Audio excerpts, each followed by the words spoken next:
আসসালামু আলাইকুম। নতুন আরেকটি ব্লগিং ভিডিওতে আপনাদেরকে জানাচ্ছি স্বাগতম। আমি যাচ্ছি চাঁদপুর থেকে ঢাকায়। আর চাঁদপুর থেকে ঢাকায় যেতে হলে এই রাস্তাটি ব্যবহার করে খুব দ্রুতই ঢাকায় যাওয়া যায়। হ্যাঁ, আপনারা ঠিকই শুনেছেন। আমাদের এই মতলব নদীর উপর দিয়ে একটি বড় সেতু তৈরি করা হয়। আর এই সেতুটি তৈরি করার কারণে আমাদের চাঁদপুরবাসী যাতায়াতের জন্য আরো বেশি ভালো হয়। আর এই সেতুটি হওয়ার আগে আমরা এই নদীতে ফেরি দিয়ে যাতায়াত করতাম এবং ফেরি দিয়ে যাতায়াতের সময় অনেকটাই সময় লাগতো। আর এখন এই সেতু হওয়ায় আমরা খুব দ্রুত ঢাকায় যেতে পারি এবং এই সেতুর আশেপাশের সৌন্দর্যে ভরা।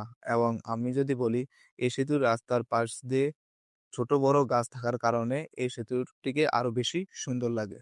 আর যদি আমি আপনাদেরকে বলি, আমাদের এই চাঁদপুর বেড়িবাঁধের রাস্তায় কিছু ছোট ছোট গাছ থাকার কারণে আরো বেশি সুন্দর লাগে এবং রাস্তার এক পাশে খাল, আরেক পাশে নদী থাকায় এবং নদীতে যখন বর্ষার সময় পানি থাকে এ রাস্তা আরো বেশি সুন্দর লাগে।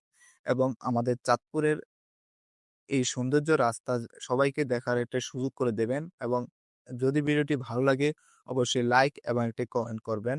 এবং নতুন নতুন আমাদের চাঁদপুরের ভিডিও পেতে হলে অবশ্যই আমার ফেসবুক পেজটাকে ফলো দিয়ে থাকবেন এবং বেশি বেশি করে শেয়ার করবেন যাতে আমাদের চাঁদপুরের এই সৌন্দর্যের রাস্তা যাতে সবাই দেখতে পারে। সো সবাইকে ধন্যবাদ ধৈর্য ধরে ভিডিওটি দেখার জন্য।